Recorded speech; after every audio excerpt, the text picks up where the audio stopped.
সোনালী আঁশ পাট পাট অর্থকরী ফসল হিসেবে সুপরিচিত। সেজন্য কৃষকরা পাট চাষ করতেন।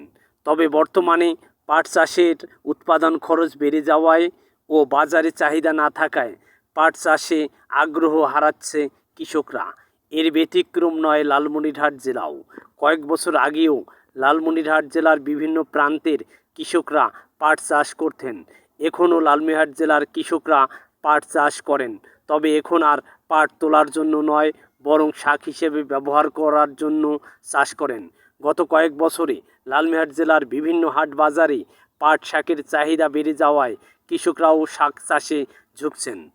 আর শাক উৎপাদন বৃদ্ধি পাওয়ায় আশঙ্কাজনক হারে কমেছে পাটের উৎপাদন। এতে কৃষকের পাশাপাশি সরকারও প্রতি বছর বিপুল পরিমাণ ক্ষতির সম্মুখীন হচ্ছেন। M R Rashed, Lalmonirhat.